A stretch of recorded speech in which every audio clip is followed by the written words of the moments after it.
Hello, আসসালামু আলাইকুম viewers. আমি চলে আসলাম হুমায়রা সুইট সাউথ পেজ থেকে। আবার আজকে নিয়ে আসলাম পেঁয়াজু রেসিপি নিয়ে। পেঁয়াজু রেসিপি সবাই পারে,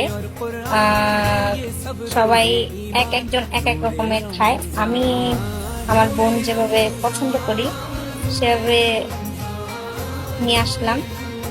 তো আমার বোন পেঁয়াজুর জন্য খেসারির ডাল আর মসুরির ডাল একসাথে ধুয়ে দেন ব্লেন্ড করে তার মধ্যে পেঁয়াজ, হলুদ, ধনিয়া পাতা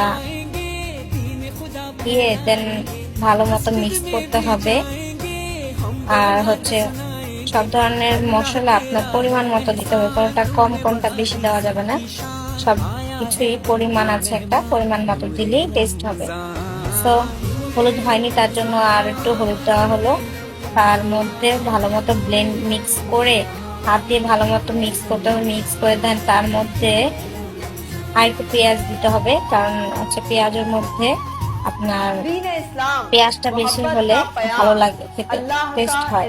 তাই পেঁয়াজ দিয়ে সাথে লবণ দিয়ে আবার ভালো মতো মাখতে হবে, সুন্দর মতো মাখতে হবে।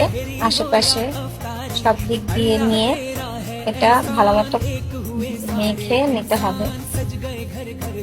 দেন তার মধ্যে আপনি আরো কিছু মশলা অ্যাড করে দিতে পারেন, যেমন হচ্ছে আপনার ধনিয়া পাখি, তারপর হচ্ছে আপনার স্পেশাল সিক্রেট মশলা যেমন হোমমেড তৈরি করা হয় সেই মশলা, জিরা গুঁড়া, আপনার কাবাব মশলা দিলে একটু ফ্লেভারটা একটু অন্যরকম আসে, মানে ফ্লেভারটা অনেক সুন্দর আসে। তার জন্য বোন অলওয়েজ ব্যবহার করে এই মশলাটা। দেন এগুলো একসাথে দিয়ে ভালো মতো মিক্স করতে হবে। লবণ না হলে আবার লবণ চেক করে লবণ দিতে হবে। লবণ দিয়ে ভালো মতো মিক্স করতে হবে। মিক্স করে এটাকে ডুবন্ত তেলে গরম করে ছেড়ে দিতে হবে।